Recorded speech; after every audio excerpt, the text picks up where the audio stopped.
అందరికీ నమస్తే అండి. యూట్యూబ్ ఛానల్ స్టార్ట్ చేసి లక్షలాది మంది ఫాలోయర్లను సంపాదించి మిలియన్స్ ఆఫ్ వ్యూస్ సంపాదించి కోట్లకు కోట్లు డబ్బు సంపాదించిన వాళ్ళు చాలామంది ఉన్నారు.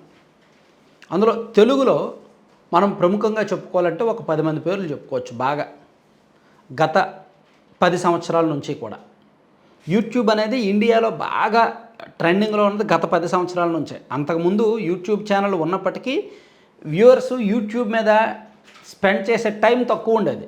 ఎప్పుడైతే 2016 సెప్టెంబర్లో జియో సిమ్ వచ్చిందో రోజుకి 1 GB 1.5 GB ఫ్రీ అని అలవాటు చేశారో అప్పుడు యూట్యూబ్ జనాలకు చూడటం అలవాటైంది. మీరు అబ్జర్వ్ చేయండి, పెద్ద పెద్ద యూట్యూబ్ ఛానల్ అన్నీ కూడా 2016లోనే స్టార్ట్ అయ్యాయి. మీరు జర్నలిస్ట్ సాయి చూసిన, ప్రొఫెసర్ నాగేశ్వర్ చూసిన, అండ్ తెలుగు టెక్ చూసిన, ఇలా చాలా వీడియోస్, చాలా ఛానళ్ళు 2016, 17 ఆ టైంలోనే విపరీతంగా యూట్యూబ్ ఛానల్ స్టార్ట్ అయ్యాయి. అప్పుడు స్టార్ట్ చేసిన వాళ్ళందరూ ఇప్పుడు మిలియన్ ఫాలోవర్స్కి వెళ్ళిపోయారు, మిలియన్స్లో ఉన్నారు.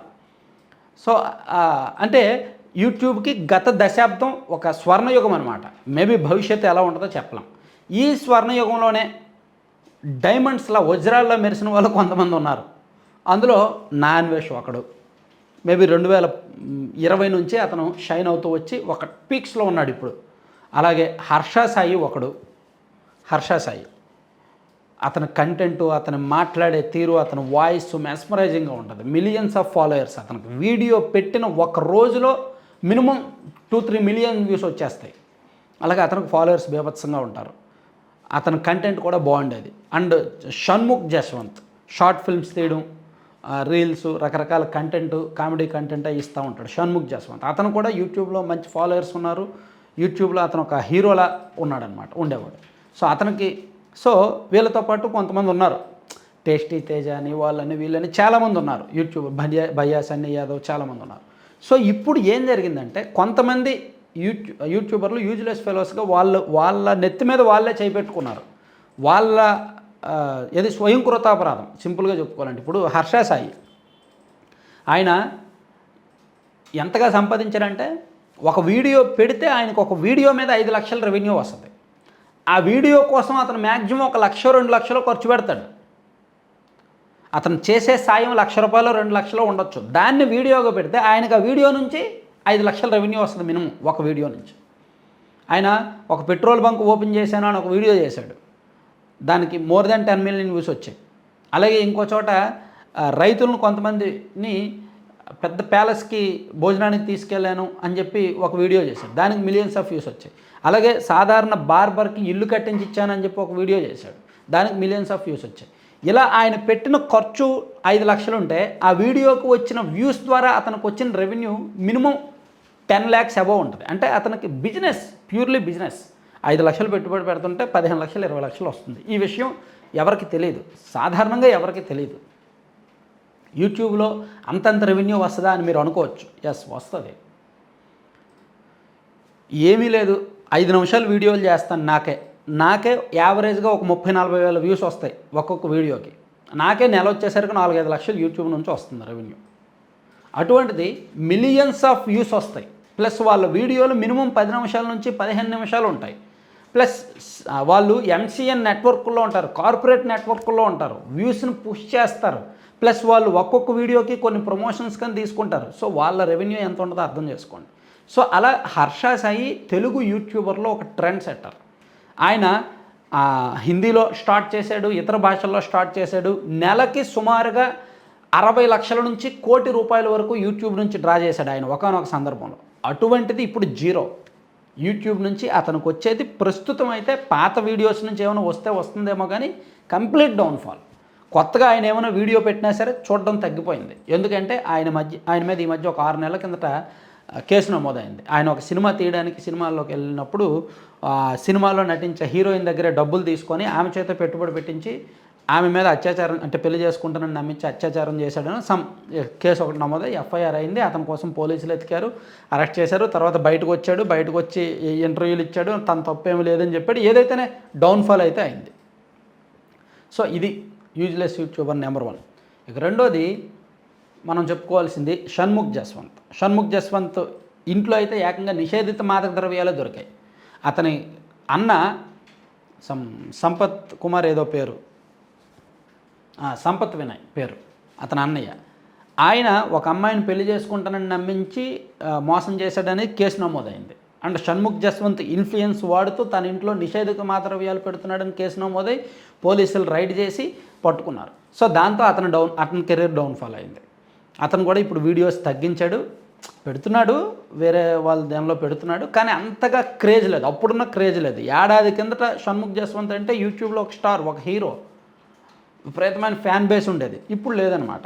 ఎందుకంటే ఈ డౌన్ఫాల్, అతను చేసుకున్న తప్పులు. అంటే వీళ్ళు అలాగే ఇప్పుడు నాన్ వెజ్ పరిస్థితి చూస్తే అందరం చూస్తున్నాం. నోటిదోల, అతను మొదటి నుంచి నోటిదోలే, చాలా దారుణంగా మాట్లాడతాడు. అతను మాట్లాడే పదాలు, భాష బాగోదు. కాకపోతే ఆ భాషకి యాసకి కనెక్ట్ అయ్యారు. నిజానికి నాన్ వెజ్ చూపించే ప్రపంచ దేశాల కంటే అతను చూపించే ఆ దేశాలు, ఆ సబ్జెక్ట్ కంటే అతని మాట తీరు, అతను మాట్లాడే బూతులు, అతను వాడే పదాలు, దానికి కనెక్ట్ అయ్యి సబ్స్క్రైబ్ చేసుకున్న వాళ్ళు చాలామంది ఉన్నారు. అంటే ఆయన ఏ అమ్మాయిని చూపిస్తాడు, ఏ అమ్మాయితో ఏ హోటల్లో గడుపుతాడు, ఏ అమ్మాయిని ఏ విధంగా కెలుగుతాడు, అండ్ ఏ బీరు చూపిస్తాడు, ఏం మాట వాడతాడు అనేది చూడడానికే ఎక్కువ మంది కనెక్ట్ అవుతారనమాట. సో మొత్తానికి యూట్యూబ్లో నెలకు ₹1,00,00,000 డ్రా చేసిన చరిత్ర కూడా నాన్ వేస్ట్కి ఉంది. అటువంటిది ఇప్పుడు 5 రోజుల నుంచి డౌన్ఫాల్ అయిపోయింది. సబ్స్క్రైబర్స్ తగ్గిపోతున్నారు, వ్యూవర్షిప్ తగ్గిపోతుంది, రెవెన్యూ కూడా ఆటోమేటిక్గా తగ్గిపోతాయి. డౌన్ఫాల్. సో ఈ తెలుగులో టాప్ యూట్యూబర్లు వీళ్ళు ముగ్గురు. వీళ్ళతో పాటు ఇంకొంతమంది ఉన్నారు, మిలియన్స్ ఆఫ్ సబ్స్క్రైబర్స్ ఉన్న వాళ్ళు ఉన్నారు. కానీ ఒకటి మాత్రం నిజమండి, నేను చాలా సందర్భాల్లో చెప్తున్నాను, ఇప్పుడు కూడా చెప్తున్నాను, యూట్యూబర్ అవని, ఇన్ఫ్లుయెన్సర్ అవని, పొలిటీషియన్ అవని, బిజినెస్ మ్యాన్ అవని, ఎవరైనా సరే గెలిచిన తర్వాత, ఒక స్థాయికి వెళ్ళిన తర్వాత ఒళ్ళు దగ్గర పెట్టుకోవాలి. అనుక్షణం అప్రమత్తంగా ఉండాలి. ప్రతిరోజు పరీక్ష, నిరంతరం నిఘా ఉంటుంది, నిరంతరం దగ్గర జాగ్రత్తగా ఉండాల్సిందే. మనం గెలిచేసాం, మనకి 10 లక్షల మంది ఫాలోవర్స్ వచ్చారు, మనం ఏం చేసినా తిరుగులేదు అనుకోవడానికి లేదు. బీహార్లో మొన్న జరిగిన బీహార్ ఎలక్షన్స్లో సబ్స్క్రైబర్స్ ఉన్న ఒక కుర్రాడు జన్స్వరాజ్ పార్టీ తరపున పోటీ చేస్తే ఓడిపోయాడు, 3rd ప్లేస్లో ఉన్నాడు.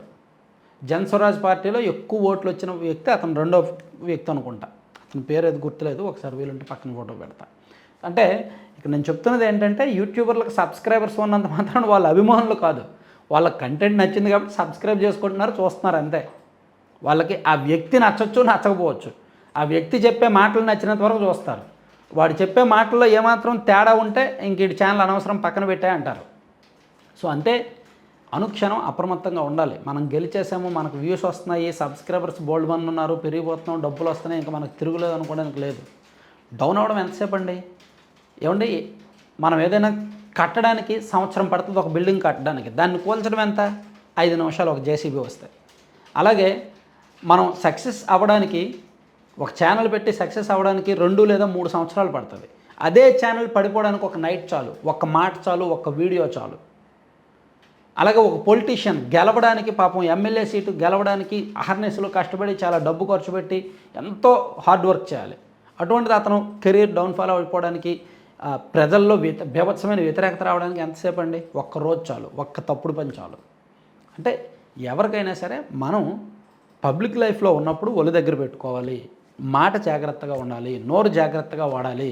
నేను ఇన్ఫ్లుయెన్సర్ని కాబట్టి నేను ఏం చేసినా చెల్లుద్ది, నా ఇంట్లో నిషేధిత మాదద్రవ్యాలు పెట్టుకుంటా, నేను వాళ్ళని తిడతా, వీళ్ళని తిడతా, వీళ్ళ మనోభావాలు కించపరుస్తా, వాడిది కోసేస్తా, ఈడది కోసేస్తా అంటే కుదరదు. జనం ఊరుకోరు.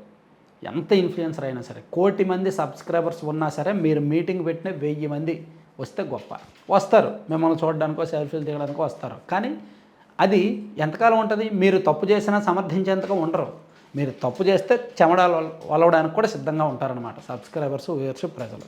కాబట్టి యూట్యూబ్లో సక్సెస్ అయిన ఈ యూజ్లెస్ యూట్యూబర్లని పాఠంగా తీసుకొని ఎవరైనా సక్సెస్ అయితే జాగ్రత్తగా ఉంటే మంచిదన్నమాట. లేకపోతే యూట్యూబర్ల మీదే చిరాకు వచ్చేస్తుంది. యూట్యూబర్లు అంటే ఇలాంటి వాళ్ళు ఏంట్రా, అయితే నిషేధిక మాద్రవ్యాలు అమ్ముతారు, లేదంటే అమ్మాయిల మీద అత్యాచారం చేస్తారు, లేదంటే వాళ్ళని వీళ్ళని తిడుతుంటారా అనేది అనిపించుకోకూడదు.